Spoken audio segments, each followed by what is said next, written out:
ভারতীয় উপমহাদেশের সামাজিক রীতি এবং ঐতিহ্যের অংশ পান খাওয়া। বাংলাদেশেরও একটি বিশাল সংখ্যক মানুষ পান খাওয়াতে বছর জুড়েই এর ভালো চাহিদা থাকে।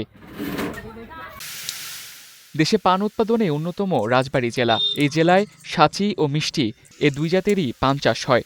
একসময় স্থানীয় চাহিদা মিটিয়ে ভারত, পাকিস্তান, ভুটান, নেপাল সহ প্রতিবেশী দেশগুলোতে পান রপ্তানিও করা হতো। তবে বেশ কয়েক বছর যাবৎ পানের এই রপ্তানি বন্ধ হওয়ায় উৎপাদনে আগ্রহ হারাচ্ছেন চাষিরা। পান উৎপাদনের খরচ বাড়ছে দিন দিন, তবে সেই তুলনায় দাম পাওয়া যাচ্ছে না, এমনটাই অভিযোগ চাষিদের। আমরা লোকসানের মধ্যে আছি আর কি। এর ভিতরেই অনেক ক্ষেত ভাঙা পড়ে গেছে। কিছু কিছু যেটা নতুন ক্ষেত, এই ক্ষেতগুলো রাখছি আর কি, যাতে সামনে কিছু দাম টাম পাওয়া যায়। এই কারণে লস টানতে টানতে চাষি শেষ।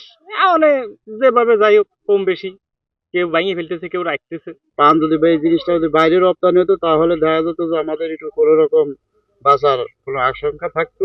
কৃষি বিভাগের তথ্য অনুযায়ী এ বছর শুধুমাত্র রাজবাড়ীর বালিয়াকান্দিতেই ৭৪ হেক্টর জমিতে পান চাষ হয়েছে। করোনার পূর্বে আমাদের এই বালিয়াকান্দি থেকে ৮টা রাষ্ট্রে পান রপ্তানি হতো, তারপরে থেকে বন্ধ আছে এবং একই সাথে আমাদের এখানে দুই জাতের পান চাষ হতো, সাঁচি পান আর লোকাল যে পানটা, এই সাঁচি পানটা মূলত বিদেশে রপ্তানি হতো।